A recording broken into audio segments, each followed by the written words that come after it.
और आपको बताता चलूँ कि बाबा जी का जब धरना कामयाब हुआ था फैज़ाबाद वाला, जो ख़त्म नबूवत काज पर दिया गया था, उसके बाद भी कई लोगों ने बाबा जी पर इल्ज़ाम लगाया कि इन्होंने 21 करोड़ ले लिए और उठाए।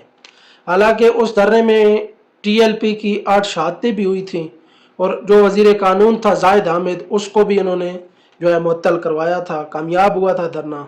उसके बावजूद कुछ मुनाफिकीन ने इल्ज़ाम लगाए कि बाबा जी ने 21 करोड़ लेकर वहाँ फैज़ाबाद से उठे हैं। तो बाबा जी ने आज तो बाबा जी को दुनिया से गए तकरीबन 5 साल का अरसा भी बीत चुका है।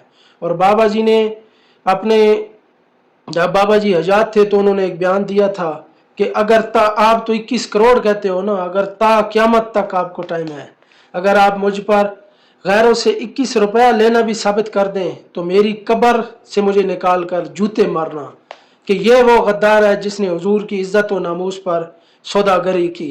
तो बाबा जी फरमाते थे ये तो क़यामत तक कोई 1 रुपया भी साबित नहीं कर सकता। तो खैर उस वक़्त भी इल्ज़ाम लगाए गए थे और अभी भी साद रिजवी पर पैर करोड़ों रुपए का इल्ज़ाम लगाया गया और उसके बाद अभी 95 अकाउंट्स का इल्ज़ाम भी डाल दिया गया है। अगर इसकी कुछ तफसीलात होती तो आर्टिकल में जारी करते, लेकिन कोई तफसीलात नहीं है। बस ऐसे आर्टिकल लिख दिया है और हर बंदा इस पे वीडियो भी बना रहा है कि 95 अकाउंट्स सामने आ चुके हैं, लेकिन इनसे इनके सबूत किधर है? अगर 95 अकाउंट्स हैं तो इनके सबूत किधर है? मालियत किधर है? कितनी मालियत है?